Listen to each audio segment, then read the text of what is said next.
next Saturday at 5 p.m. at the Creative Spirit Arts Center, which is on Raymond Street in Potsdam.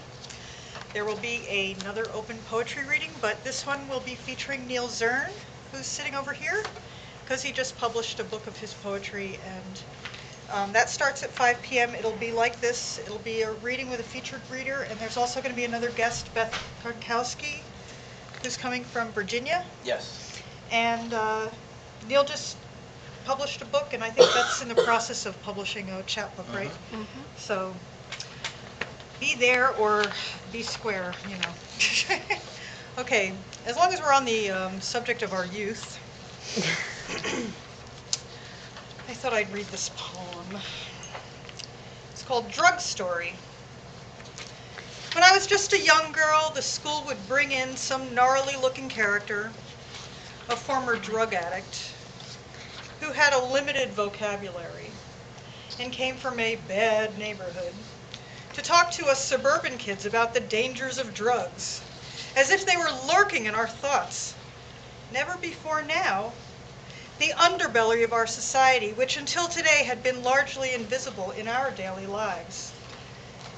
Now, here it was, standing at the podium in our school auditorium, he regaled us with jail stories, the suffering through withdrawal, the terrible climb back to society, the one that threw him away. And now, triumphant over the evil drug, he has arrived here, paid to tell young children of his terrible ordeal. But the stories fall short of the stories he told in jail.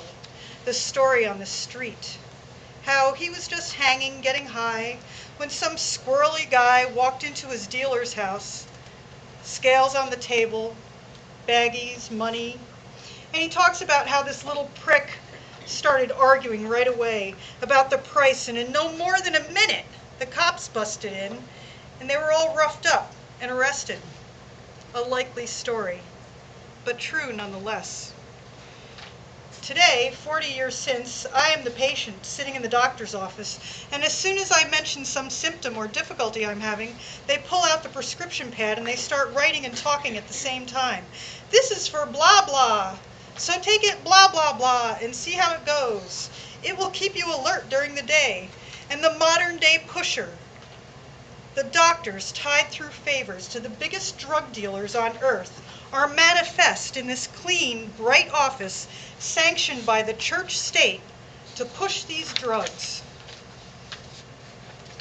Do I just take what they give? Is it all good for me? Will it get me high?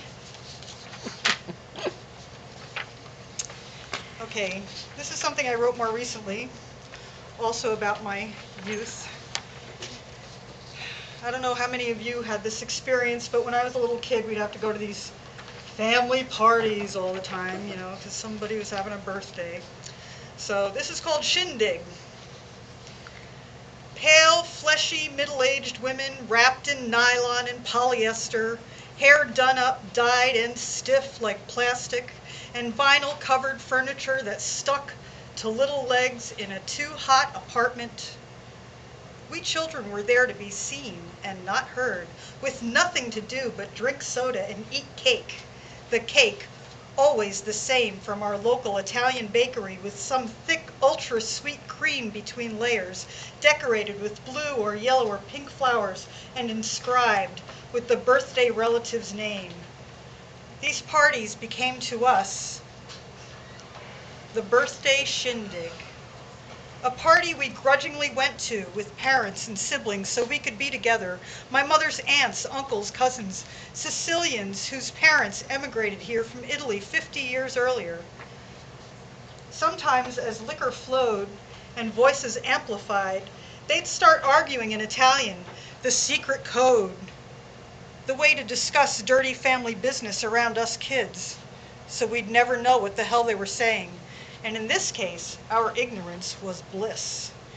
They were petty and self-absorbed. Their arguments were pseudo-intellectual screaming matches with little knowledge or insight behind them. It was enlightening to listen to them argue some petty point, while the civil rights movement was exploding in the streets around us. We were in Harlem. The last holdouts in the family, my grandmother and great-grandmother, lived on 123rd Street. The walls were covered with dozens of layers of paint, sweating more than we were. Atmosphere moist and dense with cigarette smoke and cheap cologne, the smell of liquor and coffee suspended in the stagnant air.